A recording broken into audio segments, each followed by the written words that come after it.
কুত্তার বাচ্চা, তোর সাহস কি করে হয় আমাকে বিয়ে করার?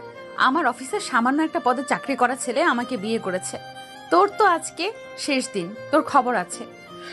দেখুন ম্যাম, আপনার বাবার সবার সামনে অপমানিত হচ্ছিল।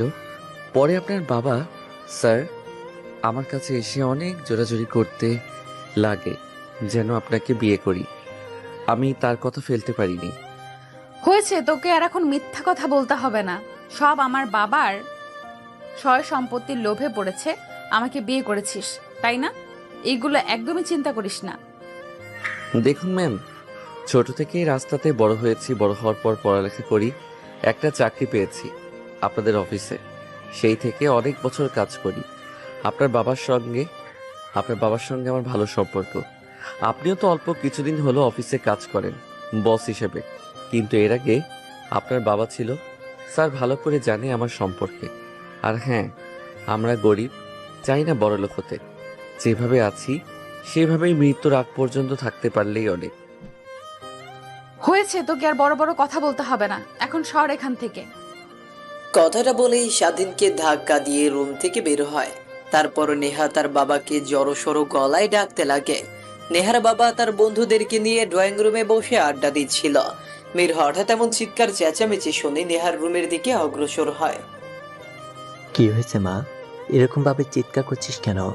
পুরো বাসাতে লোক ভর্তি, এরকম ভাবে চিৎকার করলে মানুষরা কি ভাববে বল? সে সকল কথা তুমি রাখো, আগে বলো তুমি আমাকে স্বাধীনের সঙ্গে বিয়ে দিয়েছো কেন? ছোট লোকের বাচ্চার সঙ্গে? মা, স্বাধীন ছেলেটা অনেক ভালো। ওকে আমি প্রায় 5 বছর হলো চিনি। ও আমার অফিসে কাজ করে অনেক ছোট থেকেই। তার পাশাপাশি লেখাপড়া করে। পরবর্তীতে আমি ওকে ভালো একটা পোস্টের জব দেই। যতটুকু জানি ছেলেটা অনেক ভালো। কখনো কারোর সঙ্গে খারাপ ব্যবহার কিংবা এত বছর হলো অফিসে কাজ করে কখনো কারোর সঙ্গে উঁচু গলাতেও কথা বলেনি। তাই আমি ভেবেছি তোর লাইফে এই হবে একমাত্র। নেহা তার বাবাকে সম্পূর্ণ কথা বলতে না দিয়ে নেহা তার বাবাকে উদ্দেশ্য করে বলে, তার মানে এই যে তুমি একটা সামান্য কাজের ছেলে কি আমার সঙ্গে বিয়ে দিবে? এতে কি তোমার রুচিতে বাঁধলো না বাবা? এখন যদি আমার বান্ধবীরা জানতে পারে আমার স্বামী আমার অফিসের সামান্য একটা কর্মচারী, তাহলে ওরা আমাকে নিয়ে হাসাহাসি করবে। তুমি কি এসব ভাবোনি একবারও? কিন্তু মা, যখন তোকে যার সঙ্গে বিয়ে দিতে চাইছিলাম ওনারা না বলে দেয়, তখন আমি অনেক চিন্তায় পড়ে যাই। তখন সামনে দেখি স্বাধীন সবার সঙ্গে হাসাহাসি করছে। আমি বুঝতে পারি এই হবে তোর লাইফ পার্টনার। তাই রাজি হয়ে যা, তুই একটু ম্যানেজ কর। অনেক ভালো, তোকে অনেক সুখে রাখবে। নেহা তার বাবার মুখের ওপর আর কোনো কথা না বলে গো গো করতে করতে তার রুমের দিকে আসে। খট করে দরজা আটকে দেয়, দেখে স্বাধীন খাটের উপর বসে থেকে ফোনে কি যেন করছে। স্বাধীনের কাছে এসে নেহা ওর কলার চেপে ধরে দেয়ালের সঙ্গে বলতে লাগে, তোকে আমি স্বামী হিসেবে মানি না, ছোট লোকের বাচ্চা। আর তোর সাহস কি করে হয় আমার খাটে বসার? সরি। সেইভাবেই স্বাধীনকে দেয়ালের সঙ্গে চেপে ধরে রাখে প্রায় 5 মিনিট। নেহা স্বাধীনকে ছেড়ে দিতেই মাটিতে লুটিয়ে পড়ে আর কাঁদতে লাগে। আর যদি 1 মিনিট স্বাধীনকে দেয়ালের সঙ্গে চেপে রাখতো তাহলে নির্ঘাত মৃত্যুর কোলে ঢলে পড়তো। স্বাধীনের মৃত্যু হলে কি হতো বলতো? আপনজন ওর কেউ নেই খোঁজ নেওয়ার মতো। সরি ম্যাম, আমি আপনার খাতে বসায় যদি আপনি কষ্ট পেয়ে থাকেন তাহলে প্লিজ মাফ করে দিবেন। আর আমি এখনই আপনার রুম থেকে বের হয়ে যাচ্ছি। কথাটা বলেই স্বাধীন মেঝে থেকে উঠে দাঁড়ায়। রুমের বাইরে যেতে যাবে, ঠিক তখনই আবার স্বাধীনকে পেছন দিক থেকে ঝাপটে টান দেয় নেহা। নিজের তাল সামলাতে না পেরে নেহার গায়ের উপরে পড়ে যায় স্বাধীন। চোখ বন্ধ করে ফেলে ও। অন্যদিকে নেহা হঠাৎ স্বাধীনকে তার গায়ের উপর পড়ে যাওয়ায় চোখ বন্ধ করে ফেলে। মিটমিট করে তাকিয়ে দেখে তার ঠোঁটের কাছ থেকে স্বাধীনের ঠোঁটের দূরত্ব কয়েক ইঞ্চি। স্বাধীনের ঠোঁট থরথর করে কাঁপছে, চোখ বন্ধ করে আছে, এক অন্য চোখতে পাড়ি জমাতে লাগে। নেহা স্বাধীন চোখ মেলাতে তাকাতেই দেখে নেহা তার দিকে নেশাকাতর দৃষ্টিতে তাকিয়ে আছে। তারপরে নেহার কাছ থেকে উঠে পড়ে নেহা নিজেকে সামলে নিয়ে উঠে খাটে গিয়ে বসে পড়ে। স্বাধীন সেখানে দাঁড়িয়ে থাকে। স্বাধীনকে দাঁড়িয়ে থাকতে দেখে নেহা পুনরায় বলতে লাগে, বাবার কাছ থেকে বকা শুনিয়ে তোর মন ভরেনি, এখন আবার বাইরে যাবি? এতগুলো বকা দিয়ে গেল বাবা, তোর বাইরে যেতে হবে না, এখানেই থাক। ওই যে দেখছিস সোফা, ওখানে গিয়ে শুয়ে পড়। আর এই নে কাঁথা। আর হ্যাঁ, আর একটা কথা, গিয়ে ঘুমিয়ে পড়বি। রুমের মধ্যে কি হচ্ছে না হচ্ছে এই দিকে নজর দিবি না। নজর যদি দিছিস, যদি এইসব কেউ জানতে পারে, তাহলে তোর কিন্তু খবর আছে। কথাটা বলেই স্বাধীন নেহার দিকে কাঁধা এগিয়ে দিয়ে বলে। তারপর স্বাধীন গিয়ে সোফায় উল্টো পাশ হয়ে শুয়ে পড়ে, কিন্তু স্বাধীনের দুই চোখে কোনো ঘুম নেই। অন্যদিকে নেহা সোজা ওয়াশরুমে চলে যায়, শাড়ি গহনা খুলে একটা টি শার্ট আর প্যান্ট পরে নেয়। রুমে এসে তার ওয়ার্ড্রোবের মধ্য থেকে 2টা বোতল আর সঙ্গে কিছু প্যাকেট সাদা পাউডার বের করে তারপর তার টেবিলের উপরে বসে পড়ে। অন্যদিকে স্বাধীনের দুই চোখে কোনো ঘুম নেই। অন্য পাশ থেকে আরেক পাশ ফিরবে ঠিক তখনই তার মুখের উপর থেকে কাঁথা সরে যায়। সামনের দিকে মিট করে তাকিয়ে দেখে নেহা টেবিলের ওপর বসে আছে, তার সামনে 2টা মদের বোতল, পাশেই 2টা সাদা পাউডারের প্যাকেট। স্বাধীন ভালোভাবেই বুঝতে পারে এটা মদ আর পাউডারগুলো ড্রাগস। নেহা এতটা বাঁচে এইসবই ভাবতে লাগে সে মনে মরে। ঠিক তখনই পেছন দিকে তাকায় নেহা। স্বাধীনকে তার দিকে তাকিয়ে থাকতে দেখে রাগে এক পর্যায়ে পৌঁছে যায়। চেয়ার থেকে উঠে স্বাধীনের কাছে আসে, তারপর স্বাধীনকে উদ্দেশ্য করে বলতে লাগে, কুত্তার বাচ্চা, তোকে কি বললাম? তোর কানে যায়নি?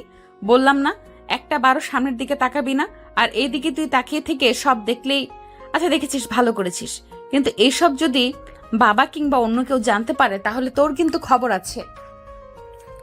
নেহার কথা শুনে স্বাধীন আমতা আমতা করে নেহাকে উদ্দেশ্য করে বলতে লাগে, ম্যাম, আপনি এত বাজে এসব কি খাচ্ছেন?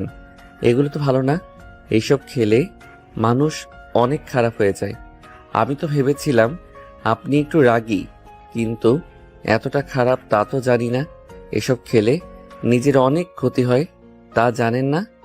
জানি তো, সবই জানি, কিন্তু এইসব ছাড়া এখন আর রাতে ঘুম আসে না, ভালো লাগে না। লাইফটা কিন্তু এনজয় করতে চাই। বাঁচবই আর কয়দিন, উপভোগ করে মরবো। তারপরে ম্যাম, এই ছাইপাশ খান আপনি? স্বাধীনের কথা শুনে নেহা যেন তার রাগ আর কন্ট্রোল করতে পারে না। স্বাধীনের কাছে এসে ঠাস ঠাস করে 2টা থাপ্পড় লাগিয়ে দিয়ে স্বাধীনের কলার চেপে ধরে তার মুখের কাছে মুখে নিয়ে এসে বলতে লাগে, তোর কাছে কৈফিয়ত দিতে হবে? আর তোর কাছ থেকে এইসব কথা শুনে আমি বাদ দিয়ে দেব? আর একটা কথা, একদমই স্বামীর অধিকার খাটাবি না। তোর সঙ্গে বিয়ে হয়েছে, বাবা যতদিন বাঁচবে ততদিন আমার সঙ্গে থাকবে। তুই একদমই স্বামীর অধিকার নিয়ে আসবি না, আর আমার কাছ থেকে স্ত্রীর অধিকার চাইবি না। বাবা মরে গেলে তোকে ডিভোর্স দিয়ে দেব। ম্যাম, এসব কি বলছেন? আপনি নেশার ঘরে চলে গেছেন। যান আমার কাছ থেকে, সরেন আপনি। সরবই তো, বাট তুই দেখতে কিন্তু অনেক হট। কেউ দেখে বলতে পারবে না তুই রাস্তায় বড় হয়েছিস। মনে হচ্ছে কোনো রিচ কিড ফ্যামিলির ছেলে তুই। কথাটা বলেই স্বাধীন নেহাকে ছেড়ে দেয়। স্বাধীন তার মুখের উপর কাঁথা জড়িয়ে নেয়। নেহা তার টেবিলে পুনরায় গিয়ে ড্রিঙ্কস করতে লাগে আর ইয়াবা নিতে থাকে। এভাবে অনেকটা সময় পার হয়ে যায়। স্বাধীন কাঁথার নিচে ঘেমে একাকার হয়ে যাচ্ছে। নেহা কি করছে তার জানার অনেক ইচ্ছা, কিন্তু কাঁথার বাহিরে তাকালে তো আবার নেহা আসবে, অনেক কথা শোনাবে, গায়েও হাত তুলতে পারে। অন্যদিকে নেহা অনেকক্ষণ ধরে এক এক করে 2টা বোতল শেষ করে ফেলে। একটা বোতল বাকি ছিল। ঠিক তখনই পেছন দিকে তাকায়। অন্যদিকে স্বাধীন হঠাৎ কাঁথার ভেতর থেকে মুখ সরিয়ে বাইরের দিকে তাকায়। ঠিক তখনই নেহাও তার দিকে তাকায়। নেহা রেগে যায়, একটা গ্লাসে কিছু মদ ঢেলে স্বাধীনের কাছে আসে, তারপর ওর কাছে এসে বলতে লাগে, কুত্তার বাচ্চা, তোকে না বললাম তুই আমার দিকে আর তাকাবি না? তুই আবারও তাকিয়ে আছিস? তুই খাইবি নাকি? অবশ্য একা একা খাইতে এনজয় কম হয়, বন্ধুদের সঙ্গে পার্টিতে গিয়ে খেলে অনেক এনজয় হয়। বাসায় বসে একা একা খাচ্ছি, এনজয় হচ্ছে না। ভেবেছিলাম রাতভর স্বামীর সঙ্গে খাবো, তারপর রাতভর স্বামীর সঙ্গে এনজয় করব নেশার ঘরে, কিন্তু সে স্বপ্ন স্বপ্নই রয়ে গেল, তার বাস্তবে রূপ নিল না রে। শালার কুত্তার বাচ্চাটা আমাকে বিয়ে করতে অস্বীকার করলো। ও জেনে গিয়েছিল আমি অনেক খারাপ, নেশা করি। এইসব জেনে ওর বাবাকে বলে দিয়েছে। ওই ছেলেটা পিছে পিছে আমার খোঁজ নিয়েছে, কই যাই কি করি এইসব, কিন্তু আমি খেয়ালই করিনি। যদি জানতাম তাহলে কখনোই বন্ধুদের সঙ্গে বাড়ি গিয়ে এসব খেতাম না। তারপরও জেনেই তো সবকিছু ফিনিশ করে দিল। স্বাধীন অজান্তে মুখ ফুসকে বের হয়ে যায়। আপনার মতো একটা নেশাখোর মেয়েকে কে বিয়ে করবে? নিজের জীবন নষ্ট করবে। কুত্তার বাচ্চা, তো এত বড় সাহস আমাকে বাজে মেয়ে বলা, আমাকে নেশাখোর বলা, তাই না? ওয়েট, কথাটা বলেই নেহার হাতে থাকা গ্লাসের ভেতরে থাকা ড্রিঙ্কস স্বাধীনের চোয়াল চেপে ধরে মুখের ভেতর পুরে দেয়। স্বাধীন নিজেকে আর কন্ট্রোল করতে না পেরে নেহার গালে ঠাস করে একটা থাপ্পড় লাগিয়ে দেয়। তারপর স্বাধীনের বমি বমি অনুভব হয়, দৌড়ে ওয়াশরুমে চলে যায়। বমি করে ফ্রেশ হয়ে রুমের মধ্যে আসে, দেখে নেহা এখনও সেখানে দাঁড়িয়ে আছে। নেহার কাছে গিয়ে স্বাধীন বলতে লাগে, বাজে একটা মেয়ে, তোর সাহস কি করে হয় আমাকে মদ পান করানোর? তুই কি জানিস মদ পান করলে একটা লোকের 40 দিনের ইবাদত নষ্ট হয়ে যায়? 40 দিন সে নামাজ কালাম যাই পড়ুক না কেন, কোনো প্রকার তার সব তার খাতায় লেখা হবে না। তুই আমাকে জোর করে খাওয়াইলি, তাই না? অন্যদিকে স্বাধীনের থাপ্পড় খেয়ে নেহা এক অন্য জগতে পাড়ি জমায়। স্বাধীনের কথা শুনে ধ্যান ভাঙে, স্বাধীনের দিকে তাকিয়ে নেহা এক অন্য জগতে চলে যায়। স্বাধীন নেহাকে পাশ কাটিয়ে সোফায় গিয়ে শুতে যাবে, ঠিক তখনই ওর কলার চেপে ধরে খাটে নিয়ে যায়, স্বাধীনকে ফেলে দেয়। তারপর ওর শরীরের উপর উঠে বসে। ম্যাম, এইসব কি করছেন আপনি? প্লিজ ছাড়েন, আপনি নেশার ঘরে আছেন, প্লিজ ছেড়ে দেন। আমি নেশাখোর ঠিক আছে, কিন্তু আজ পর্যন্ত নিজের আয়ত্তের বাইরে কখনো যাইনি। আমি একদম সুস্থ আছি, আর তোকে দেখে তো ঠিক থাকতে পারছি না। এত হট একটা ছেলে কিভাবে হয়? নেহা তার কথা শেষ না করতেই স্বাধীনের মুখের কাছে এসে মুখ লাগে, চুষতে লাগে। সেভাবেই অনেকটা সময় পার হয়ে যায়। নেহা তার মুখ তুলতেই স্বাধীন থুতু ফেলতে লাগে আর বলতে লাগে, এত কি বাজে একটা স্মেল! এইসব মানুষে খায়? এইসব তো গন্ধ শুকিয়ে আমার মরে যাওয়ার উপক্রম। এইগুলো মানুষ সেবন করে? যাই, সুস্থ মস্তিষ্কে সে কখনোই এসব খায় না। তার মানে তুই বলতে চাচ্ছিস আমি অসুস্থ, আমার মস্তিষ্কের সমস্যা আছে, তাই না? আচ্ছা ওয়েট, তোকে দেখাচ্ছি অসুস্থ মস্তিষ্কের মেয়ে কি কি করতে পারে তোর সঙ্গে। কথাটা বলেই নেহা তার শরীর থেকে টি শার্ট খুলে ফেলে। তার শরীরে আর কিছুই নেই, শুধু প্যান্টটা ছাড়া। স্বাধীন ওইদিকে একবার তাকিয়ে চোখ বড় বড় করে ফেলে, তারপর নিজের চোখ হাত দিয়ে বন্ধ করে ফেলে। নেহা দেখে মুচকি একটা হাসি দেয়, তারপর স্বাধীনের হাত দুই খাটের দুই দিকে চেপে ধরে। এরপর স্বাধীনের শরীরের সঙ্গে নেহা তার শরীর চেপে ধরে। স্বাধীন নিজেকে অনেক করে ছাড়ার চেষ্টা করে নেহার হাত থেকে, কিন্তু ছাড়াতে অক্ষম হয়। এভাবে অনেকটা সময় পার হয়ে যায়। ধীরে ধীরে নেহা তার নেটওয়ার্কের বাইরে চলে যায়। স্বাধীনের ঘাড়ে কপালে নাফিতে অনবরত কিস করতে লাগে। স্বাধীন নিজেকে সামলাতে না পেরে নেহারের সঙ্গে রেসপন্স করতে লাগে। ধীরে ধীরে দুইজন হারিয়ে যায় এক ভালোবাসার অচল গভীরে। দুইজনের আদর করা শেষ হলে দুজন ঘুমিয়ে পড়ে। সকালের দিকে রাতভর নেহাকে আদর করতে করতে স্বাধীনের শরীরটা অনেক ক্লান্ত, তাই ঘুম ভাঙে না। নেহার ঘুম ভেঙে যায়। অনেকটা সকালে ঘুম ভাঙতে নেহা আবিষ্কার করে স্বাধীনের বুকের উপরে।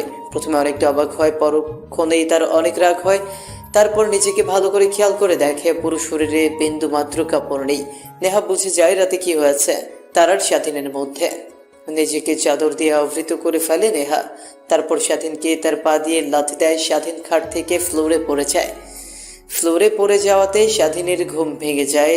আমতা আমতা করে সামনের দিকে তাকায়, দেখে নেহা দাঁড়িয়ে আছে বিছানার চাদর শরীরে আবৃত করে। স্বাধীনের পরক্ষণেই মনে পড়ে যায় কালকে রাতের কথা। নিজেকে নিজেই ধিক্কার দিতে লাগে। কি করেছে সে? একটা নেশাখোর মেয়ের সঙ্গে তালে তাল মিলিয়েছে। ঠিক তখনই নেহা এসে আবার তার গালে ঠাস ঠাস করে থাপ্পড় লাগিয়ে দিয়ে বলে, কুত্তার বাচ্চা, তোর কি করে আমার সঙ্গে এসব করতে পারলি? তুই কি একটা বারও ভেবে দেখলি না আমি সকাল হলে, আমি যখন নেশার ঘোর কেটে যাবে তখন তোর কি অবস্থা করতে পারি? দেখুন ম্যাম, আমি কিছুই করিনি। যা করার সব আপনি করেছেন। আপনি তো আমাকে জোর করে এসব করেছেন। আমি একজন ছেলে মানুষ, নিজেকে সামলাতে না পেরে আপনার সঙ্গে রেসপন্স করেছি। কুত্তার বাচ্চা, তোকে আর বলতে হবে না। আমি ভালো করে জানি আমি নেশার ঘরে ছিলাম, তুই আর নিজেকে কন্ট্রোল করতে পারিসনি। ফিল্ম ফিগার দেখে নিজেকে আর সামলাতে পারিসনি। বাবা তোর অনেক সুনাম করলো, বলল তুই অনেক ভালো ছেলে, তুই কোনো মেয়ের দিকে বাজে নজরে তাকাস না, কখনো তোর নামে খারাপ রিপোর্ট পায় না। তাহলে এই সব কি? সব লোক দেখানো, তাই না? স্বাধীন নিজেই বুঝতে পারে এখন নেহাকে যতই যাই বলুক সে কিছুই বিশ্বাস করবে না, অনবরত তাকে দোষারোপ দিয়েই যাবে। তাই আর কিছু বলে না। এতক্ষণ স্বাধীন নিচের দিকে তাকায়, দেখে তার শরীরেও বিন্দুমাত্র কাপড় নেই। তারপর নেহা সেখানে আর না দাঁড়িয়ে থেকে ওয়াশরুমে চলে যায়। স্বাধীন খাটে খুঁজতে লাগে এই পাশ ওই পাশ, তারপর পোশাক। হঠাৎ তার হাত কিছু একটা সঙ্গে লাগে, সেদিকে তাকিয়ে দেখে রক্ত। স্বাধীন এটুকু বুঝতে পারে নেহা যতই বড়লোক বাবার মেয়ে হোক না কেন, নেশা করুক না কেন, কখনোই কোনো ছেলের সঙ্গে অবৈধ কাজে লিপ্ত হয়নি। এটা দেখে স্বাধীনের মুখে নিজের অজান্তেই এক হাসির রেখা ফুটে ওঠে। তারপর পোশাক পরিধান করে নেয় স্বাধীন। অন্যদিকে নেহা ওয়াশরুমে গিয়ে ঝর্ণা ছেড়ে গোসল করে নেয়। শরীরের অনেকটা অংশ লাভ বাইটস বসে আছে, সেই সকল স্থানে সাবান দিয়ে ভালোভাবে ডলতে লাগে নেহা।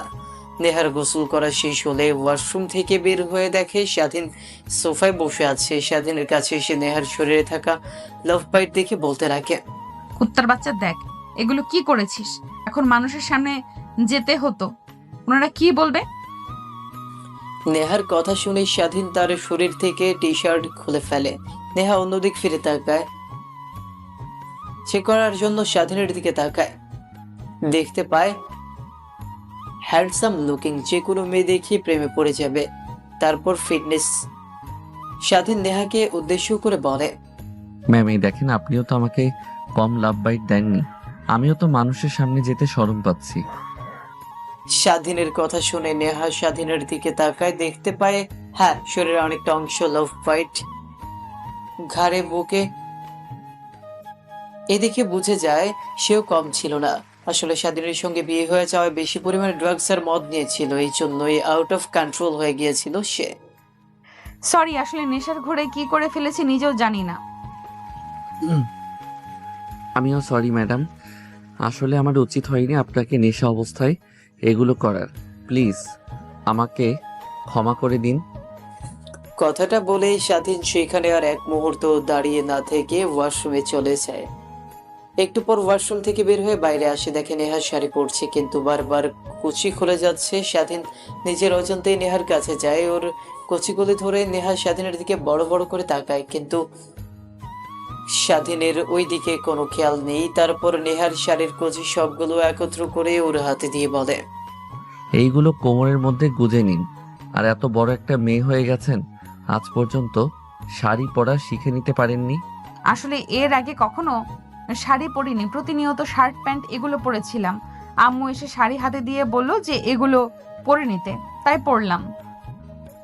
কথাটা বলেই নেহা দরজা খুলে রুমের বাইরে চলে যায়। অন্যদিকে স্বাধীন রুমের মধ্যে বসে না থেকে ব্যালকনিতে চলে যায়। ব্যালকনিতে গিয়ে দাঁড়িয়ে বাইরের দিকে তাকিয়ে দেখতে লাগে পুরো বাড়িটা অনেক সুন্দর, কোনো রাজপ্রাসাদের থেকে কম নয়। বাংলাদেশের টপ কোম্পানির মালিক বলে বাড়িটা রাজপ্রাসাদের মতো হবে, এটাই তো ঠিক। এখনো বাড়ি ভর্তি অনেক মানুষ। কে জানতো বিয়ে হবে, শেষমেশ একটা সামান্য ছেলের সঙ্গে বিয়ে হবে। এবারের একমাত্র কন্যা নেহার। এইসবই ভাবছিল স্বাধীন ব্যালকনিতে দাঁড়িয়ে থেকে নিচের দিকে তাকিয়ে। ঠিক তখনই পেছন দিক থেকে কেউ একজন স্বাধীনের কাঁধে হাত রাখে। স্বাধীন পেছনের দিকে তাকিয়ে দেখে নেহার বাবা। নেহার বাবাকে দেখে স্বাধীন বলতে লাগে, আঙ্কেল আপনি? কি ব্যাপার, আঙ্কেল বলছো কেন? আমি তো তোমার এখন শ্বশুর। তো নো আঙ্কেল, অনলি বাবা বলে ডেকো। অনেক খুশি হব আমি এতে। কথাটা শুনে স্বাধীন মাথা দিয়ে হ্যাঁ বোঝায়। ঠিক তখনই নেহার বাবা স্বাধীনকে উদ্দেশ্য করে পুনরায় বলতে লাগে, বাবা শোনো, একটা কথা তোমাকে বলি। আমার মেয়ে অনেক রাগী, তুমি তো দেখেছো। কিন্তু ওকে বাইরে থেকে দেখতে যেরকম রাগী, ঠিক ভেতর থেকে অনেক দয়ালু। জানি না কেন তোমাদের সবার সঙ্গে ওই রকম ব্যবহার করে, কিন্তু আসলে আমার মেয়ে অনেক ভালো। আর আমি এইটুকুই জানি যে আমার মেয়ে তোমার কাছে অনেক সুখে থাকবে। তুমি নেহার জন্য পারভেজ একটু আমার মেয়েকে ম্যানেজ করো। ওর কথা শুনে তুমি যেন রেগে যেও না। স্বাধীন শুধু নেহার বাবার কথাগুলো শুনেই চলেছে। একটু পর স্বাধীনকে উদ্দেশ্য করে নেহার বাবা বলতে লাগে, ও বাবা নিচে যাই, আমার সব আত্মীয়রা নিচে বসে আছে, সবাইকে তোমার সঙ্গে পরিচয় করিয়ে দেয়। কথাটা বলেই নেহার বাবা রুম থেকে বের হয়ে যায়। স্বাধীন নেহার বাবার পিছু পিছু রুমের বাহিরে চলে আসে। ড্রয়িং রুমে গিয়ে দেখে অনেক মধ্যবয়স্ক বয়স্ক লোকরা বসে আছে। নেহার বাবা একটা সোফায় গিয়ে বসে, পাশে স্বাধীনকে বসার জন্য ইশারা করতেই স্বাধীন নেহার বাবার পাশের সোফায় গিয়ে বসে পড়ে। তারপর নেহার বাবু সবাইকে স্বাধীনের সঙ্গে পরিচয় করিয়ে দিতে লাগে। এইভাবে অনেকটা সময় পার হয়ে যায়। স্বাধীন নেহার বাবা, নেহার চাচা, মামা, খালুদের সঙ্গে আড্ডা দিতে লাগে। অন্যদিকে নেহার রুম থেকে বের হয়ে শাড়ি পরা অবস্থায় সিঁড়ি দিয়ে নামতে সবাই অবাক হয়ে যায়, কারণ নেহাকে কেউই এর আগে শাড়ি পরে দেখেনি। এক অন্যরকম সুন্দর লাগছিল নেহাকে। সবাই যেন তার দিক থেকে চোখ সরাতে পারবে না। হাঁটতে হাঁটতে নেহা তার মায়ের কাছে চলে আসে। তার মার সঙ্গে টুকটাক কিছু কথা বলে বাসার বাইরে চলে যায় ফুলবাগানের দিকে। সেখানে আগে থেকেই নেহার চাচাতো বোনরা সবাই বসে আড্ডা দিচ্ছিল। নেহাকে দেখে নেহার চাচাতো বোন নেহার কাছে আসে। নেহার শরীরে থাকা লাভ বাইট গুলো দেখে সবাই হাসতে লাগে। নেহা তার বোনদের হাসির কারণ বুঝতে পারে। নিমিষেই তার শাড়ির আঁচল দিয়ে বৃথায় ঢাকার চেষ্টা করে। ঠিক তখনই নেহার চাচাতো বোন হাসতে হাসতে বলে, কি রে, রাতভর ভাইয়া বুঝি তোকে অনেক আদর করেছে, পুরো শরীরটাতে তো খুব লেগেছে। কি কি করে করে ছিঁড়েছে আমাদেরকেও একটু বল, আমরা না হয় বাসর রাতে তোর মতো অ্যাপ্লাই খাট খাবো, যেন স্বামীর আদর বেশি খেতে পারি বাসর রাতে। নেহা তার বোনদের কথা শুনে অনেকটাই রেগে যায়। ওদের দিকে বড় বড় দৃষ্টি করে তাকাতেই সবাই চুপ হয়ে যায়। তারপর নেহা তার বোনদের সঙ্গে গিয়ে আড্ডা দিতে লাগে। এভাবে অনেকটা সময় পার হয়ে যায়। দেখতে দেখতেই সকাল ঘনিয়ে যেতে লাগে। সকলের ক্ষুধা লাগায় বড় টেবিলে চলে আসেন। সেখানে প্রায় 50 জনের উপরে বসে আসে খাবার সামনে নিয়ে। নেহার বাবার চেয়ারে এসে বসে, তার পাশে স্বাধীনের পাশে নেহা। অন্যদিকে স্বাধীনের সামনের দিকে নেহার চাচাতো বোনরা সবাই স্বাধীনের দিকে তাকিয়ে হাসছে, কারণ স্বাধীনের ঘাড়ে লাভ ফাইট সবাই দেখছে আর তাদের দুজনের কাহিনী দেখে হাসছে, কিন্তু কেউই কিছু বুঝতে পারছে না। অন্যদিকে স্বাধীন সব বুঝে যায়, তার এখন লজ্জায় মাথা কাটার মতো উপক্রম। অন্যদিকে নেহা সবকিছু বুঝতে পারে। কোনো রকম ভাবে খাওয়া দাওয়া শেষ করে দুজনেই রুমে আসে। দরজা লাগিয়ে দিয়ে নেহা খাটে গিয়ে বসে, স্বাধীন সোফায় গিয়ে বসে স্বস্তির একটা নিঃশ্বাস ফেলে। নেহা স্বাধীনকে উদ্দেশ্য করে বলে, কুত্তার বাচ্চা, কি করেছিস সেগুলো? এখন তো মানুষের সামনে গিয়ে দাঁড়াতেও আমার গায়ে বাজবে। দরজা লাগছে, তুই রাতে পুরো শরীরটা যেভাবে কামড়ে কামড়ে খেয়েছিস, লাভ বাইট গুলো রয়েছে, এগুলো দেখে বাবা চাচুটা কি মনে করবে একবারও কি ভেবে দেখেছিস? ম্যাম, আপনি কম কিসে? আপনি তো আমাকে কম কিস করেননি। দেখেন আমার শরীরটাতে কি করেছেন। আপনার মতো তো আমার উপক্রম, আমিও তো মানুষের সামনে ঠিক মতো বাড়াতে পারছি না। মাটির দিকে তাকিয়ে থেকে তাদের সঙ্গে কথা বলছি। হয়েছে, তোকে আর বলতে হবে না। কথাটা বলেই নেহা হেঁটে গিয়ে তার ফোন টিপতে লাগে। সারাদিন তাকে উদ্দেশ্য করে আর কোনো প্রশ্ন করে না, সোফায় গিয়ে বসে থাকে। এইভাবে পেরিয়ে যায় অনেক কয়টা দিন। ধীরে ধীরে নেহার বাড়ি থেকে সবাই যে যার বাড়িতে চলে যায়। এখন বাড়িটাতে আর বিয়ের আমেজ নেই। নেহা প্রত্যেক দিনই রাতে ড্রিঙ্কস করে ড্রাগস নেয়, কিন্তু ওই দিনের মতো নয়, অল্প করে নেয়। প্রতিনিয়ত তার নেশা, যাকে বলে স্বাধীন চাইলেও নিষেধ করতে পারে না, কারণ নেহা তাকে ওই অধিকার দেয়নি। একদিন রাতে স্বাধীন অফিস করে বাসায় ফিরতে ফিরতে অনেকটা রাত হয়ে যায়। খাওয়া দাওয়া শেষ করে তার রুমে যায়। দেখে নেহা বাবা ড্রয়িং রুমে বসে টিভি দেখছে। স্বাধীন নেহার বাবার কাছে গিয়ে প্রশ্ন করে, আঙ্কেল, নেহাকে দেখছি না যে। অফিস থেকে আসার পর খাবার টেবিলেও দেখলাম না। ভাবলাম ভালো লাগছে না, তার কারণে হয়তো রুমে শুয়ে আছে। কিন্তু খাওয়া দাওয়া করে রুমে গিয়েও তো দেখি নাই। কই গিয়েছে জানেন কি? হঠাৎ কারো প্রশ্নে নেহার বাবা পেছনে তাকিয়ে দেখে স্বাধীন, কিন্তু সে তো কোনো কিছুই জানে না। সেও বাসায় ছিল না, বিকেলে বাসায় এসেছে, তার বন্ধুর বাসায় গিয়েছিল। ঠিক তখনই পাশ থেকে বাসার কাছের মেয়ে স্বাধীন আর নেহার বাবাকে উদ্দেশ্য করে বলতে লাগে, ভাইজান, নেহা ম্যামকে দেখবেন কি করে? সে তো দুপুরে এসে ছোট পোশাক পরে বের হয়েছে। যাওয়ার সময় শুধু বলে গিয়েছে যে আপনারা যেন খাবার খেয়ে ঘুমিয়ে পড়েন। তার বাসায় ফিরতে ফিরতে অনেকটা রাত হবে, তার জন্য কেউ জানি অপেক্ষা না করে। কাজের মেয়ের কথা শুনে স্বাধীন অনেক রেগে যায়। সে নিজের রাগকে নিমিশে কন্ট্রোল করে ফেলে, কারণ তার স্ত্রী নিজের রুমে নেশা করতো, কিন্তু বাইরে গিয়ে রাতভর নাইট ক্লাবে নাচানাচি করবে, এটা একদমই বেমানান। স্বাধীন তার রুমে যায়। নিজের রাগকে আর কন্ট্রোল করতে না পেরে সোফার শক্ত করে চেপে ধরে। এমন ভাবে চেপে ধরেছে যে সোফা ছিঁড়ে গেছে, কিন্তু স্বাধীনের রাগ কন্ট্রোল হচ্ছে না। রাত যখন অনেকটা গভীর হয়, নেহার বাবা তার রুমে গিয়ে ঘুমিয়ে পড়ে। এক এক করে প্রত্যেকটা কাজের লোকরা ঘুমিয়ে পড়ে, কিন্তু স্বাধীনের দুই চোখে কোনো ঘুম নেই, শুধু রয়েছে এক ক্রাশ রাগের আভাস। ঘড়ির দিকে তাকিয়ে দেখে রাতে 1টা বেজেছে। ঠিক তখনই দরজায় কলিং বেল হয়। স্বাধীন বুঝে যায় নির্ঘাত নেহা এসেছে, তাই রুমের মধ্যে আর না বসে থেকে দরজার সামনে আসে। মেন দরজার সামনে এসে দরজা খুলতে দেখে একটা ছেলে নেহাকে এমন ভাবে জড়িয়ে ধরেছে চারদিকে যে কারো গায়ে রাগ ওঠার উপক্রম। স্বাধীন তার ব্যতিক্রম হলো না। ছেলেটা দেখে নেশার ঘরে আবল তাবল কথা বলছে। বেবি, এইটা হলো সেই ছেলেটা যার কথা তোমাদেরকে বলেছিলাম, আমাদের বিশ্বস্ত অফিসের কাজের ছেলে। অনেক ছোট থেকেই নাকি কাজ করে, বাবা বলেছে অনেক বিশ্বাস করে, কিন্তু আমি তো তাকে বিন্দু মাত্র বিশ্বাস করি না। ছেলে মানেই তো বিশ্বাসের অযোগ্য। আর সামান্য একটা কাজের ছেলে হয়ে আমাকে বিয়ে করেছে, আমার কাছ থেকে স্ত্রীর মর্যাদা বারবার চায়। ওর সাহস কি করে হয় বেবি? ওকে তো উচিতে একটা শিক্ষা দিতে হবে। তুমি কি বলো বেবি? তুমি যা বলো, কিন্তু আজ তো ড্রিঙ্ক করে এসেছি, তাই গায়ে শক্তি নেই। অন্যদিন আসবো। তারপর তোমার হাজব্যান্ডকেও সরি, তুমি তো হাজব্যান্ড হিসেবে মেনেও নাওনি। তোমাদের অফিসের কাজের ছেলেকে মেরে হাড্ডি গুড্ডি এক করে তারপর চলে যাব। ওকে, এখন আমি আসি। কথাটা বলেই যে ছেলেটা নেহাকে কিস করতে যাবে, ঠিক তখনই স্বাধীন নেহার হাত টান দিয়ে তার দিকে নিয়ে আসে। এতে নেহা তাল সামলাতে না পেরে স্বাধীনকে আরো শক্ত করে জড়িয়ে ধরে। ছেলেটার রেগে যায়, কিন্তু নেশার ঘরে থাকায় কিছুই বলে না। সে বাড়ি থেকে বের হয়ে যায়। অন্যদিকে স্বাধীন নেহাকে ধরাধরি করে রুমের দিকে নিয়ে যেতে থাকে, কিন্তু নেহা কোনোভাবেই হাঁটতে পারছে না। শেষমেশ কোনো উপায় খুঁজে না পেয়ে স্বাধীন নেহাকে পাজা কোলে করে রুমে গিয়ে ধপাস করে খাটে ছুঁড়ে মারে। নেহা খাটের উপর পড়ে স্বাধীনের দিকে ড্যাব ড্যাব করে তাকিয়ে থাকে। কিছুক্ষণ স্বাধীন রুম থেকে বের হয়ে মেন দরজার কাছে আসে, ভালোভাবে লাগিয়ে দেয়, তারপর রুমে চলে যায়। রুমে গিয়ে দরজা লাগিয়ে পেছনে ফিরতেই স্বাধীনের কাছে এসে ওর হাতের আঙুল দিয়ে স্বাধীনের ঠোঁটে স্লাইড করতে লাগে আর বলতে লাগে, আমি জানি না রে, সবার সামনে তোর সঙ্গে এরকম ব্যবহার করি কেন, কিন্তু বিশ্বাস কর, তোকে দেখে কোনো মেয়ে চোখ ফেরাতে পারবে না। কি প্রেম বলে যে কারো ক্রাশ তুই, আর সেখানে কিনা তুই আমার হাজবেন্ড, তো আমার এক প্রকার কাজ। ম্যাম, কি বলছেন এইগুলো? প্লিজ ছাড়েন আমাকে। তোকে তো ছাড়ার জন্য ধরে নিয়ে অনেক ছেলেকে কিস করেছি, কিন্তু কখনোই নিজের ইজ্জত কারো সামনে সতীত্ব কারো হাতে তুলে দিইনি।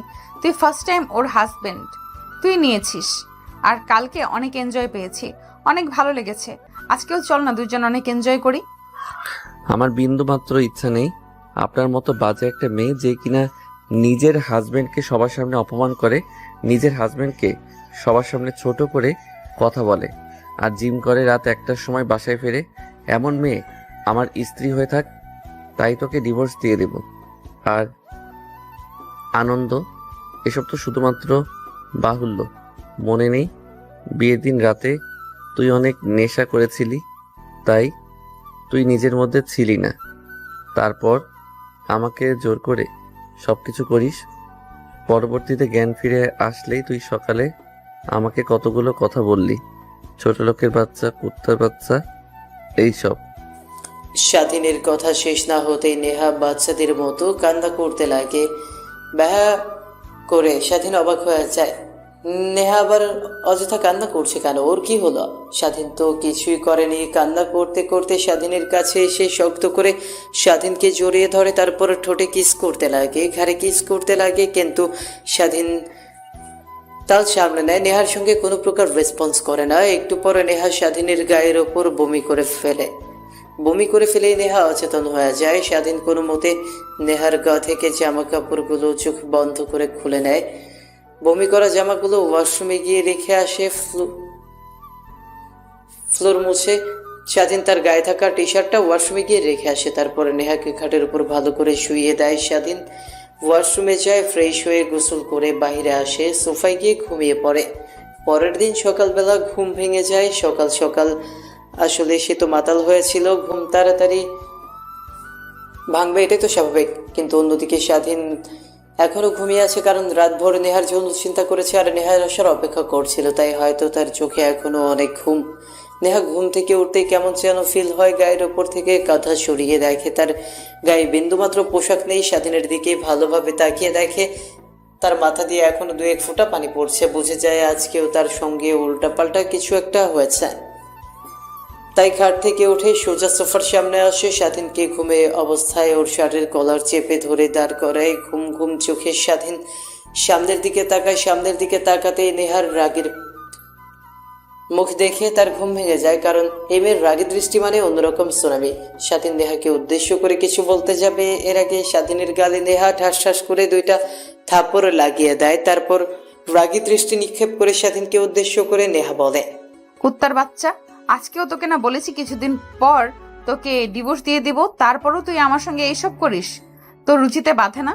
আসলে তোকে কি বলবো বল, এখনকার ছেলেরাই তো এরকম, শরীর পাইলে তাদের আর মাথা ঠিক থাকে না। ম্যাম প্লিজ বোঝার চেষ্টা করুন, আমার সম্পূর্ণ কথা শুনুন, তারপরে যা ইচ্ছে আপনি তাই আমাকে বলেন। আমি মাথা পেতে কথাগুলো শুনবো। প্লিজ আগে আমার কথাটা শুনুন। কিন্তু না, নেহা স্বাধীনের কথা শুনতে নারাজ। নেহা তার মতো করে স্বাধীনকে বক বক করতে থাকে। স্বাধীন রেগে একাকার হয়ে যায়। নিজের রাগ আর কন্ট্রোল করতে না পেরে সোজা নেহার গালে ঠাস করে 2টা থাপ্পড় লাগিয়ে দেয়। তারপরে নেহাকে উদ্দেশ্য করে বলে, এতদিন আপনাকে কিছুই বলিনি আমার অফিসের ম্যাম, এর জন্য এর থেকেও আসল কথা হলো আমি কোনো মেয়ের গায়ে হাত তুলিনি। আর একটা কথা, আপনি কি পেয়েছেন না আমার মা বাবাকে নিয়ে আবল তাবল বলা, আমার মা বাবাকে প্রতিনিয়ত কুত্তা বলা? আমার মা বাবাকে জানি না আদৌ কি তারা জীবিত আছে কিনা মৃত আছে তাও জানি না, কিন্তু আমার মা বাবাকে না জানা সত্ত্বেও আমি তাদেরকে অনেক ভালোবাসি। তারা না থাকলে হয়তোবা আমি এই পৃথিবীতে জন্ম নিতাম না। আমি আমার মা বাবাকে দোষ দেই না, আমি আমার কপালকে দোষ দেই। শেষমেশ একটা ভালো ফ্যামিলি পাইলাম, এটা ভালো জব পাইলাম আপনার কারণে, তাও হারাতে হবে। আপনি যে আমাকে ভুল বুঝছেন তাই না? একেবারে অশ্রমে গিয়ে দেখেন তাই বুঝতে পারবেন। রাতে তো ড্রিঙ্ক করে বন্ধুদের সঙ্গে উল্টাপাল্টা কাজ করে বাসায় আসেন, তারপর বমি করে ফেলেন। তারপর আমি আপনার শরীর থেকে বমি মুছতে লাগি, কিন্তু আপনার পুরো শরীরে বমি লেগে থাকায় পোশাকটাই পরিবর্তন করতে হয়। তাই আমি আপনাকে পোশাক পরিবর্তন করি। আমি ভেবেছিলাম আমি তো আপনার স্বামী, আর এর আগেও আপনার সব দেখে ফেলেছি, তো আপনি তেমন কিছু মনে করবেন না। স্বাধীনের বলা কথাগুলো যেন নেহার বুকে তীরের মতো বিঁধে নেহা নিচের 2 গাল হাত দিয়ে চেপে ধরে। আনমনেই ভাবতে লাগে, স্বাধীন তো ঠিকই বলেছে, আমি তো প্রতিনিয়ত অবহেলা করে গিয়েছি। আমি তো তখনও ওকে স্বামীর নজরে দেখিনি, আর ওকে তো কতই না গালাগালি করি ওর বাবা মাকে নিয়ে। আচ্ছা, আমার বাবা মাকে কেউ যদি ওরকম ভাবে গালিগালাজ করে, তাহলে কি আমি তাদেরকে ঠিক এইভাবেই কথাগুলো বলবো, নাকি ওদের একদম চিরদিনের মতো বিদায় করে দেব? কথাটা বলেই স্বাধীন ওয়াশরুমে চলে যায়। তারপর ফ্রেশ হয়ে রুমে এসে পোশাক পরিবর্তন করে অফিসের উদ্দেশ্যে বের হয়। পেছন থেকে স্বাধীনকে ডাকার অনেক চেষ্টা করেছে নেহা, কিন্তু কি বলবে কিছুই বুঝতে পারে না। শেষমেশ নেহা কিছুক্ষণ বসে থেকে ব্যালকনিতে যায় বাইরের পরিবেশটা উপভোগ করার জন্য। বাইরে এসে দেখে সবাই যে যার কাজে ব্যস্ত, কেউ ফুল গাছে পানি দিচ্ছে, কেউ আবার ফুল গাছের যত্ন নিচ্ছে, এইসব আর কি। আসলে নেহা অফিসের এমডি, তাই সে যখনই অফিসে যাক না কেন সেটা ম্যাটার করে না, শুধু একটা সাইন দিতে হয়। আর স্বাধীনের আন্ডারে অনেকগুলো মেয়ে কাজ করে যাদের টিম লিডার স্বাধীন, এই জন্য একে সকাল সকাল যেতে হয় আর সবার সঙ্গে কাঁধে কাঁধ মিলিয়ে কাজ করতে হয়। নেহা ফ্রেশ হয়ে খাওয়া দাওয়া করে অফিসে আসে। এসে দেখে স্বাধীন সবার সঙ্গে কথা বলছে হাসি মুখে, মাঝে মাঝে মেয়েগুলোর মাঝখানে বসে তাদেরকে কাজ দেখিয়ে দিচ্ছে। অন্যদিকে নেহা বারবার সেদিন স্বাধীনের দিকে তাকায়। তার কেবিন থেকে বাহিরের সব কিছু দেখা যায়, কিন্তু বাহির থেকে নেহার কেবিনে কি হয় এগুলো কিছুই দেখা যায় না। নেহা স্বাধীনের দিকে তাকিয়ে থেকে কথাগুলো ভাবছিল। ঠিক তখনই একটা মেয়ে স্বাধীনের হাত ধরে তারপর স্বাধীনের শরীরের সঙ্গে শরীর লাগিয়ে কথা বলতে লাগে। এটা দেখে নেহার রাগ যেন মাথায় উঠে যায়। নিজের রাগ আর কন্ট্রোল করতে না পেরে ওর সামনে থাকা গ্লাসটা হাতে নিয়ে ফ্লোরে ছুঁড়ে মারে। তারপর পিয়নকে ডাক দিতেই পিয়ন কেবিনের মধ্যে আসে। তারপর স্বাধীনকে ডাকার জন্য নেহা বলে। কেবিন থেকে পিয়ন বের হয়ে যায়। স্বাধীনের কাছে গিয়ে ডাকতেই পিয়ন নেহার কেবিনের সামনে এসে দাঁড়িয়ে স্বাধীন বলে, আসতে পারি ম্যাম ভিতরে? আসো আসো, ভেতরে আসো, তোমার জন্য অপেক্ষা করছি। কথাটা বলেই নেহা তার চেয়ার থেকে উঠে বসে। স্বাধীন নেহার সামনে থাকা ডেস্কের সামনে চেয়ারে বসে পড়ে। নেহা তার কেবিনের দরজার কাছে যায়। দরজার কাছে গিয়ে ভেতর থেকে দরজা লাগিয়ে দেয়। স্বাধীন অনেকটা অবাক হয়, কিন্তু নেহাকে কিছুই বলে না। তারপরে নেহা স্বাধীনের কাছে আসে, ওর কোলের উপর বসে। স্বাধীন অবাক হয়ে নেহার দিকে বড় বড় করে তাকায়। নেহা স্বাধীনের গলা জড়িয়ে ধরে। তারপর নিচের অজান্তেই নেহা স্বাধীনের ঠোঁটের সঙ্গে ঠোঁট লাগিয়ে চুষতে লাগে। একটু পর নেহাকে স্বাধীন জোর করে ছাড়িয়ে দেয়। এসব কি করছেন আপনি? আপনার মাথা ঠিক আছে? এটা বাসা না, এটা অফিস। কেউ যদি দেখে ফেলে তাহলে বাহিরে এই নিয়ে গুঞ্জন হবে। আর আপনি তো জানেন, অফিসের কেউ জানে না আমরা স্বামী স্ত্রী। আর ইভেন্টের মধ্যে কেউ আসবে না, ভেতর থেকে লক করা আছে। আর হ্যাঁ, আমি তো চাই সবাই জানুক আমার আর তোর বিয়ে হয়েছে। তাহলে তো আর তোর কাছে কোনো মেয়ে এসে ঘেঁষাঘেঁষি করবে না, আমার মাথায় রাগও আর উঠবে না। নেহার কথাটা শুনেই স্বাধীন তার মুখে এক চিলতে হাসির রেখা টেনে বলে, হা হা হা, হাসাইলেন। ম্যাম, আপনার মতো বাজে মেয়ে কি আমি আমার স্ত্রী হিসেবে মানব?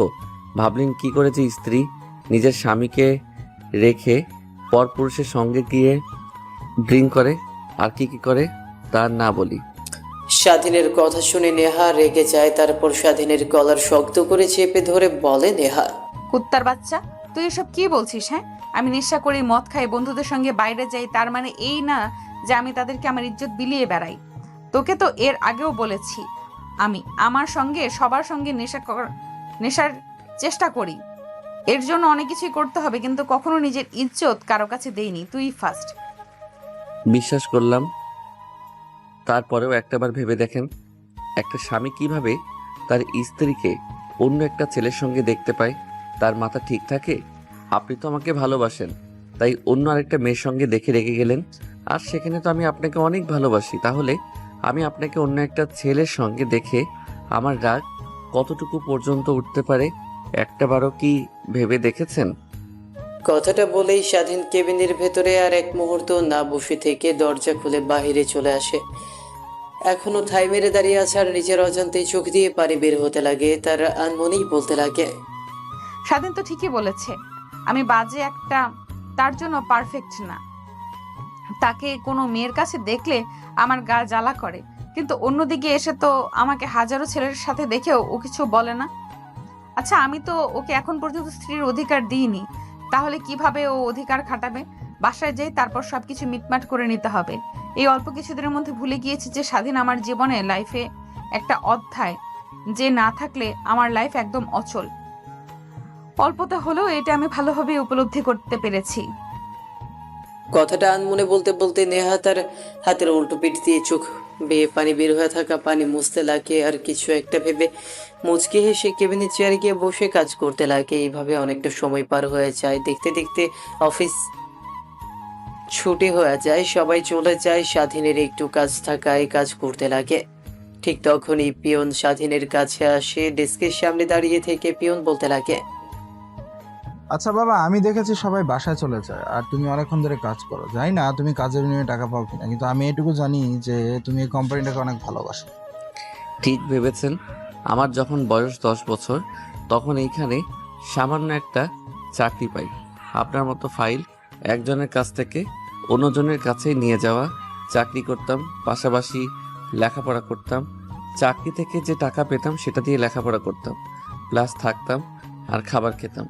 এভাবে দিয়ে দিয়ে দিন যেতে লাগে। লেখাপড়া ভালো থাকায় স্কুলে খুব একটা না গেলেও চলতো। ধীরে ধীরে লেখাপড়া করি, কাজ করি। পরবর্তীতে এইচএসসি পরীক্ষা দেওয়ার পর স্যারকে বলি, আমার রেজাল্ট ভালো হওয়ায় স্যার ভালো একটা চাকরি দিয়ে দেয়। আচ্ছা বাবা, একটা কথা বলি, তুমি আবার কাউকে বলো না। একদিন অফিসের চেয়ারম্যানের রুমে যাই চা দেওয়ার জন্য, দেখতে পাই তোমাকে নিয়ে কিছু একটা বলছে। ফোনে বলছে যে স্বাধীনই হবে আমার মেয়ের জামাই। পিয়নের কথা শুনে স্বাধীন মুচকে একটা হাসি দেয়। তারপর স্বাধীন কাজ করতে লাগে। অন্যদিকে নেহা স্বাধীনের কেবিনের সামনে দাঁড়িয়ে থেকে পিয়নের বলা কথাগুলো শুনে ফেলে নিজের অজান্তেই মুখে এক চিলতে হাসি রেখা ফুটে ওঠে। তারপর স্বাধীনের কাজ শেষ হলে অফিস থেকে বের হয়ে বাইরে এসে গাড়ির জন্য অপেক্ষা করতে লাগে। ঘড়ির দিকে তাকিয়ে দেখে রাত 10টা বেজে গেছে। এই সময় গাড়ি পাওয়া খুব কঠিন। ঠিক তখনই নেহা এসে স্বাধীনের সামনে গাড়ি দাঁড় করায়। তারপর স্বাধীনকে উদ্দেশ্য করে বলতে লাগে, আয়, গাড়িতে উঠে বস। না ম্যাম, আপনি যান। দেখ, রাগ উঠাস না, আমি ভালো করে জানি এত রাতে কোনোভাবেই গাড়ি পাইবি না তুই। এর থেকে আয়, দুইজন তো একই বাসাতেই যাব। স্বাধীন আর কোনো কথা না বলে গাড়িতে উঠে বসে, কারণ সে ভালো করেই জানে এখন যদি নেহার উপরে কিছু বলে তাহলে নির্ঘাত তার কপালে শনি আছে। গাড়িতে উঠতেই গাড়ি চালিয়ে যেতে লাগে আর আনমনে নেহা গাড়ি চালাচ্ছিল, মাঝে মাঝে স্বাধীনের দিকে তাকায়, এতে একটু রাগ হয় কিন্তু কিছুই বলে না। গাড়ি চালিয়ে একটু পর বাসায় চলে আসে। বাসায় আসতেই স্বাধীন টেবিলের উপর তার ব্যাগপত্র রেখে সোজা ওয়াশরুমে চলে যায়। স্বাধীন ওয়াশরুম থেকে বের হয়ে দেখে নেহা তার গায়ে পরিধানকৃত জামা হুক লাগাতে পারছে না। সেদিকে একবার তাকিয়ে স্বাধীন চলে যায় ব্যালকনির দিকে। ঠিক তখনই নেহা স্বাধীনের দিকে তাকিয়ে স্বাধীনকে উদ্দেশ্য করে বলতে লাগে, কিরে, তুই দেখছিস যে আমি আমার জামার হুক লাগাতে পারছি না, তারপরেও তুই দেখে আবার চলে যাচ্ছিস যে? লাগিয়ে দিয়ে যা। নেহার কথা শুনে স্বাধীন নেহার কাছে আসে, তারপর ওর গায়ে থাকা জামার হুক লাগিয়ে দেয়। হুক লাগিয়ে দিয়ে ব্যালকনির দিকে যাবে, ঠিক তখনই স্বাধীনের হাত আলতো করে চেপে ধরে। পেছনে ফিরে স্বাধীনের দিকে তাকিয়ে নেহা তার মুখে কৃত্রিম হাসির রেখা টেনে বলতে লাগে, হাহা, এখন তো আমার সামনে ঠিকই ভদ্রতা দেখাস, অফিসে কি করিস দেখি না? সবই তো দেখি, কলিগদের সঙ্গে গিয়ে গা ঘেঁষাঘেঁষি করে কাজ করিস, কথায় কথায় তাদের গায়ে হাত দিস, সবই দেখি। আবার আজকে কি করলি? ক্যান্টিনে গিয়ে তুই মারিয়ার সঙ্গে খাবার খেলি, হাসাহাসি করলি। তুই কি ভেবেছিস এগুলো আমি দেখি না, তাই না? দেখুন ম্যাম, আপনি উল্টাপাল্টা ভাবছেন। আসলে আমি তাদের পার্টনার, তাদের সঙ্গে কাজ করতে হলে মিশতেই হবে, এইটাই স্বাভাবিক। আর কি বললেন? একসঙ্গে গায়ে হাত দেওয়া? আর হ্যাঁ, আমি তাদেরকে আমার ছোট বোন মনে করি, এর থেকে বেশি কিছু না। আর কাকে কি বলি? যার মন নিচু, তার চিন্তা ভাবনা তো নিশ্চয়ই হবে। কি আমি নিচু মনের? ওয়েট, তোকে দেখাচ্ছি। কথাটা বলেই নেহা স্বাধীনকে শব্দ করে তার শরীরের সঙ্গে জড়িয়ে ধরে। নেহা তার গায়ে পাতলা একটা জামা পরেছিল। স্বাধীনকে জড়িয়ে ধরায় স্বাধীনের কপাল বেয়ে ঘাম বের হতে লাগে। নেহা ওইদিকে তাকিয়ে মুচকি একটা হাসি দেয়, তারপর আচমকাই স্বাধীনের ঘাড়ে কপালে কিস করতে লাগে। ম্যাম, কি করছেন এইগুলো? আপনি কি ঠিক আছেন? আমার জানা মতে আজকে তো ড্রিঙ্ক করতে বসেননি, নেশাও নেননি, তাহলে আমার সঙ্গে এরকম করছেন যে? প্লিজ ছাড়েন। যখন আবার জ্ঞান ফিরে আসবে তখন তো আমাকে বকাবকি করবেন, আমি ছোট লোকের বাচ্চা, কুত্তার বাচ্চা এসবই বলবেন। আরে না, আজকে তো নেশা করিনি, আজকে তুই আমার নেশা, তোকেই আজ তৃপ্তি মতো খাবো। নেহার কথা শুনে স্বাধীনের মাথায় রাগ উঠে যায়। নিজের রাগ আর কন্ট্রোল করতে না পেরে স্বাধীন নেহার গালে ঠাস ঠাস করে ধরে থাপ্পড় লাগিয়ে দেয় আর বলতে লাগে, বাজে একটা মেয়ে, তোর সাহস কি করে হয় আমাকে জড়িয়ে ধরা, আমাকে কিস করা? আসলে তোকে কি বলবো, তোর শিক্ষা দিতে পারিনি। আঙ্কেল সবসময়ই ভালোবাসার মধ্যে রেখেছে, যখন যাই চেয়েছিস তাই দিয়েছে, এর জন্যই। ও সরি, আমি তো আবার আপনাকে তুই করে বলছি, ম্যাম করে না বললে তো আবার আমাকে অফিস থেকে বের করে দিবেন। এটা তো প্রথম দিনই বলেছেন। বাসর করে ভুলে গিয়েছিলাম। নেশা করার জন্য কি টাকা নেই নাকি ড্রাগস? আজকে ঘরে নেই, এনে দেব। ও আপনার কিছু একটা বন্ধু আছে না, আপনাকে সবসময় হেল্প করে, ফোন দিয়ে যেখানে আসতে বলেন সেখানেই যায়, রাতের পর রাত তার সঙ্গে থাকেন, ড্রিঙ্কস করেন, তাকে ফোন করেন, নিয়ে আসতে বলেন ড্রাগস, তারপরে দুজনের রুমের মধ্যে বসে নেশা করেন। আমি অন্য ঘরে গিয়ে ঘুমাবো, পরে সকাল হলে আসবো। আল্লাহ জানে নেশা করে দুইজন কি করেন না করেন রুমের মধ্যে, আবার সেই সব দেখার বিন্দুমাত্র ইচ্ছা নাই। স্বাধীনের প্রত্যেকটা কথাই যেন নেহার বুকে তীরের মতো বিঁধে। সে যেন এক অন্যরকম। স্বাধীনকে দেখছে, নিচের অজান্তেই চোখ বেয়ে পানি বের হতে লাগে। হাতের উল্টো পিঠ দিয়ে বৃথা চোখের জল মোছার চেষ্টা করে। তারপর নেহা স্বাধীনের হাত শক্ত করে জড়িয়ে ধরে কান্না করতে করতে ফ্লোরে বসে পড়ে স্বাধীনের দিকে তাকিয়ে বলতে লাগে, বিশ্বাস কর, বিশ্বাস করো তুমি, আমি তোমাকে ভালোবেসে ফেলেছি এই অল্প কয়েকটা দিনের মধ্যেই। আমি ধীরে ধীরে নেশাতে করার চেষ্টা করেছি কিন্তু পারিনি। দেখো, এখন নেশা না করেও থাকতে পারি না। আমি নেশা নিরাময় কেন্দ্রে গিয়ে চিকিৎসা নিচ্ছি, ধীরে ধীরে সব কিছু থেকে বাইরে চলে এসেছি। আমাকে তুমি প্লিজ গ্রহণ করে নাও, আর ওই সকল খারাপ ছেলেদের কাছ থেকে এখন দূরে দূরে থাকি। প্লিজ তুমি আমাকে কাছে টেনে নাও, আমাকে আর দূরে রেখো না। হাসাইলেন ম্যাম, আমার মতো একটা সামান্য ছেলেকে কিনা আপনি ভালোবাসার কথা বলছেন? কি যেন বলেছিলেন আপনি? আমি আপনার কোম্পানির সামান্য মাত্র একটা পদে চাকরি করি, আপনি অফিসের মালিক, কখনোই এক খবর নয়। আজ হঠাৎ আমার সামনে আপনি ভালোবাসার অধিকার নিয়ে আসছেন যে? নিশ্চয়ই এর মধ্যে কোনো না কোনো কারণ তো আছেই। এসব কি বলছো তুমি? আমি স্বীকার করছি আগে তোমার সঙ্গে অনেক খারাপ ব্যবহার করেছি, তোমাকে অনেক কটূক্তি করেছি, কিন্তু বিশ্বাস করো আমি এখন তোমাকে ছাড়া কিছুই ভাবতে পারি না। I really love you. এর জন্য তো অফিসে অন্য কোনো মেয়ের সঙ্গে তোমাকে দেখলে আমার নিজের অজান্তে মাথায় রাগ উঠে যায়, নিজেকে কন্ট্রোল করতে পারি না। দেখো এই হাতের দিকে তাকিয়ে কতবার রাগের মাথায় হাতের মধ্যে কাচের গ্লাস ভেঙে ফেলেছি। নেহার কথাটা শেষ হতেই স্বাধীন নেহার হাতের দিকে তাকায়, দেখে হ্যাঁ নেহার হাতে অনেক কাটার দাগ। সেই দিকে একবার তাকিয়ে নেহার দিকে তাকায়, দেখে এখনো তার দিকে করুণ দৃষ্টিতে তাকিয়ে আছে। তারপর সেখান থেকে নেহাকে সরিয়ে দেয়, সোজা ব্যালকনিতে চলে যায় নিজের অজান্তেই। কেন যেন নেহাকে তার আপন করে নিতে মন চাচ্ছে, কিসের যেন দুধ টানায় পড়ে। স্বাধীন নেহাকে তার আপন করে নিচ্ছে না। তখনই আনমনি স্বাধীন ভাবতে লাগে, আসলে কি নেহা আমাকে ভালোবেসে ফেলেছে, নাকি ওর মহৎ, নাকি এর মধ্যে ওর কোনো চাল আছে, স্বার্থ আছে? আচ্ছা, আমি একটা কাজ করি, ওকে বেশ কিছু মাস অবহেলা করি, দেখি ও আমার পিছু ঘুরঘুর করে নাকি। যদি ঘুরঘুর করে তাহলে ভাববো নেহা আসলেই আমাকে ভালোবেসে ফেলেছে। কথাটা ভাবতে ভাবতে স্বাধীন অনেকটা সময় পার হয়ে যায়। তারপর রুমে আসে, দেখে নেহা খাটের উপর বসে থেকে কান্না করছিল। স্বাধীন খাট থেকে পাতলা কাঁথাটা নিয়ে সোফায় শুতে যাবে, ঠিক তখনই পেছন থেকে নেহা বলতে লাগে, ঘাটের উপরে শুয়ে থাকতে পারেন এখন থেকে, আমার কিছু হবে না। কথাটা শুনে স্বাধীন সোফার দিকে আর না গিয়ে খাটের কাছে এসে নেহাকে উদ্দেশ্য করে বলে, খাটে শুয়ে থাকতে পারি একটা শর্তে, আপনি একদমই আমার কাছে আসার চেষ্টা করবেন না। মাঝখান দিয়ে কোলবালিশ থাকবে, ওইটা পাকিস্তান আর ভারতের বর্ডার। যদি কোনো মতে বর্ডার অতিক্রম করেন তাহলে আপনার কিন্তু খবর আছে। স্বাধীনের কথা শুনে নেহা মাথা দিয়ে হ্যাঁ বোঝায়। তারপর স্বাধীন গিয়ে খাটে শুয়ে পড়ে। তারপর লাইটটা অফ করে দেয়। নেহা স্বাধীনের দিকে তাকিয়ে নিজের অজান্তেই একটা মুচকি হাসি দিয়ে স্বাধীনের পাশে শুয়ে পড়ে এপাশ ওপাশ করতে লাগে, কিন্তু তার দুই চোখে ঘুম যেন ধরাই দিচ্ছে না। রাত যখন গভীর হয় স্বাধীনের দিকে তাকায়, দেখে সে পিচ্ছি ছেলেদের মতো শুয়ে আছে। তারপর মাঝখান থেকে কোলবালিশটা সরিয়ে ফ্লোরের দিকে ফেলে দিয়ে বলে, পাকিস্তান ভারতের বর্ডার পার করলাম, দেখি কি করতে পারো তুমি। আর শালা তুই আমার স্বামীর কাছ থেকে দূরে রাখবি, কোলবালিশ এখন তুই দূরে থাক। কথাটা আনমনে বলে স্বাধীনের বুকের ওপর মাথা রাখতেই নেহা মনের ভালো লাগা কাজ করে, অনেক ভালো লাগতে লাগে তার। তারপর নিমিষে নেহার দুই চোখে ঘুম ভর করে, ঘুমিয়ে যায়। সকালের দিকে অনেক সকালে ঘুম ভেঙে যায় স্বাধীনের। ঘুম ভাঙতেই বুকের উপর ভারী কিছু অনুভব করে। স্বাধীন ঠিকমতো তাকাতে পারছে না, দেখতে পায় সম্পূর্ণ কালো। মুখের উপর থেকে হাত দিয়ে সরিয়ে দেখে নেহা শুয়ে আছে তার বুকের ওপরে, আর নেহার চুলগুলো তার মুখের উপরে পড়ে আছে। নেহার চুল দিয়ে এক অন্যরকম ঘ্রাণ আসতে লাগে, যা স্বাধীনকে মাতাল করার উপক্রম। কিন্তু নিজেকে সামনে নিয়ে নেহার ঘুমন্ত মুখের দিকে তাকাতেই স্বাধীনের সব মান অভিমান ভেঙে যায়। কিন্তু নিজেকে শক্ত করে স্বাধীন তার বুক থেকে নেহাকে সরিয়ে দেয়। তারপর ওয়াশরুমে চলে যায়। ওয়াশরুম থেকে বের হয়ে বাহিরে এসে নেহার বাবার সঙ্গে বসে থেকে চা খেতে লাগে। অন্যদিকে নেহার মুখে সূর্যের আলো পড়তেই ঘুম ভেঙে যায়। ঘুম ভাঙতে নেহার রুমের এই পাশ ওপাশ তাকিয়ে দেখে স্বাধীন কোনোখানেই নেই। তারপর সোজা ওয়াশরুমে চলে যায়। ফ্রেশ হয়ে নিচে এসে দেখে স্বাধীন তার বাবার সঙ্গে কথা বলছে। নেহাও গিয়ে তাদের সঙ্গে আড্ডা দিতে লাগে।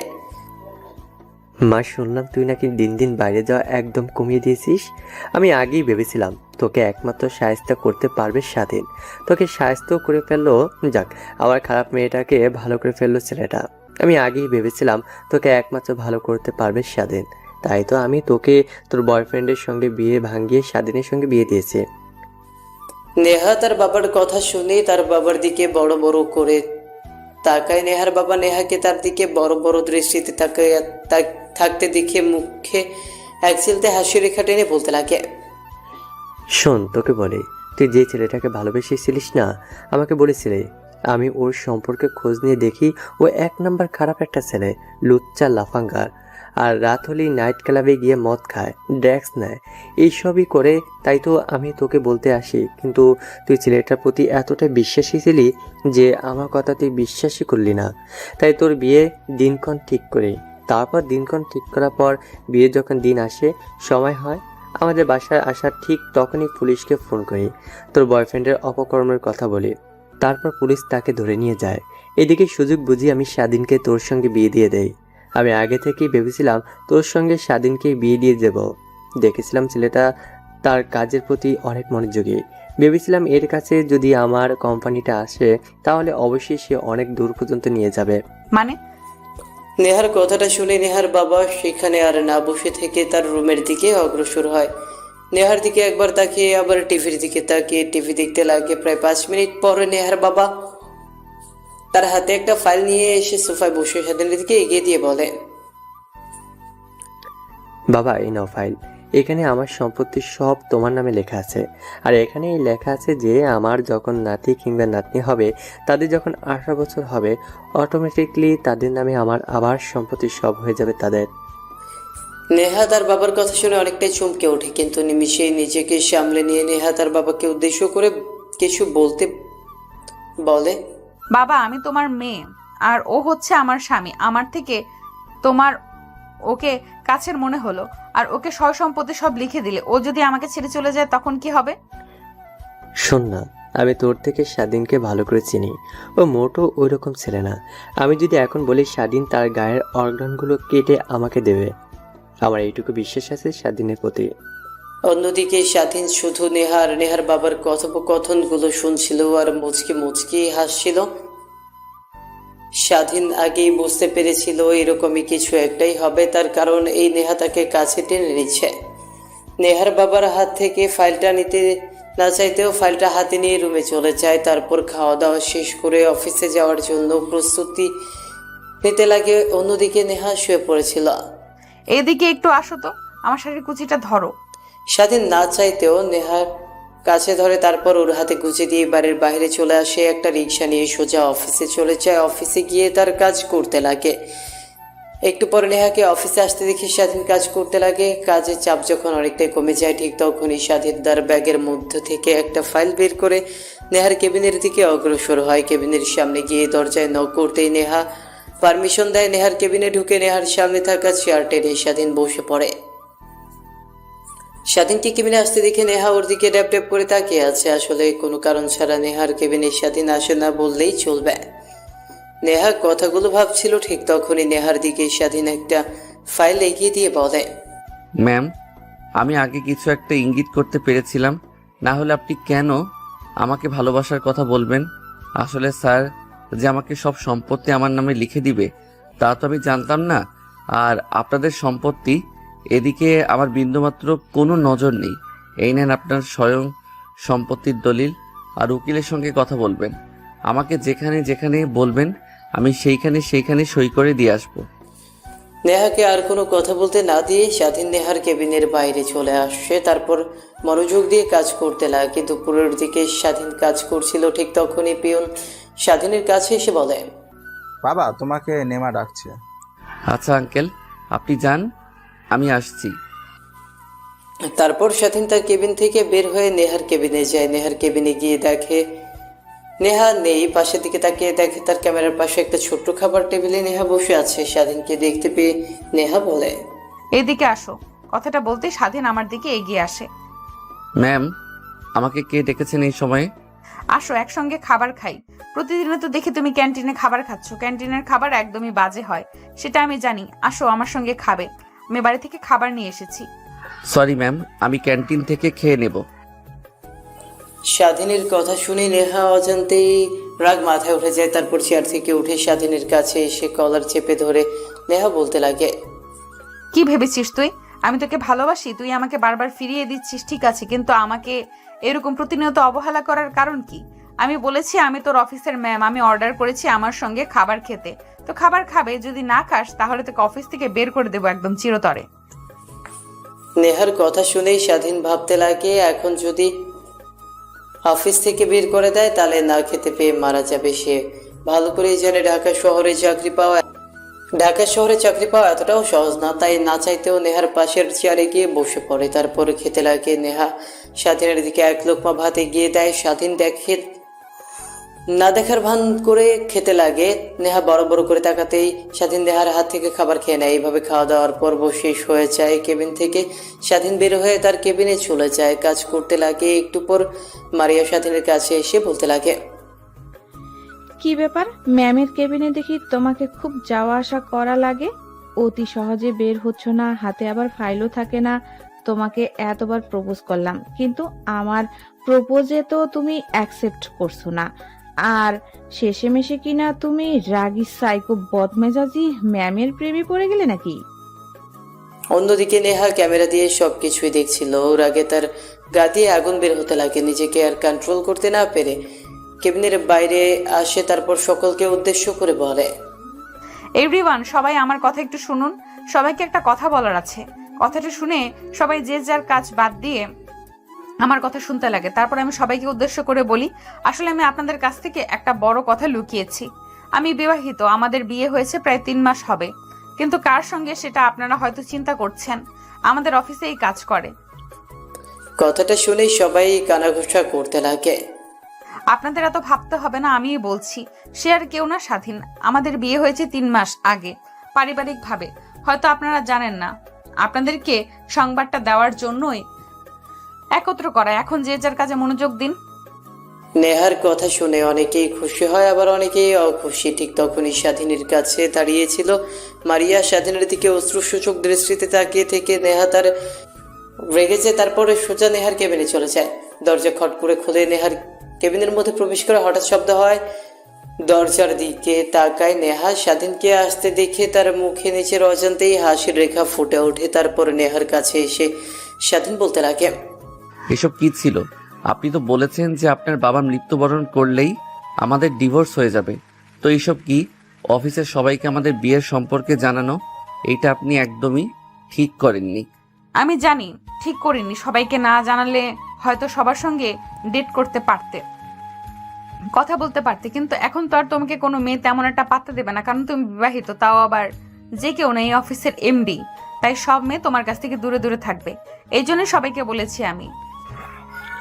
সবাইকে কি নিজের মতো মনে করেন? কথাটা বলেই স্বাধীন নেহার কেবিন থেকে চলে যায়। দেখতে দেখতে অফিসের সময় পার হয়ে যায়। স্বাধীন অফিস থেকে বের হয়ে রাস্তায় দাঁড়িয়ে থাকে। ঠিক তখনই একটা রিক্সা এসে স্বাধীনের সামনে দাঁড় করায়। স্বাধীন রিক্সাকে উঠতে যাবে, ঠিক তখনই মারিয়া রিক্সায় উঠে বসে। রিক্সাওয়ালা মামাকে যেতে বলে। ঠিক তখনই খপ করে স্বাধীন রিক্সায় উঠে বসেও অন্যদিকে পেছন থেকে গাড়িতে বসে থেকে সবকিছু দেখছিল নেহা। মামা, পার্কের দিকে চলেন তো। উত্তরা 2 নাম্বার সেক্টরের দিকে চলেন। আমি বলেছি না মামা পার্কের দিকে চলেন? তো ওই দিকে চলেন।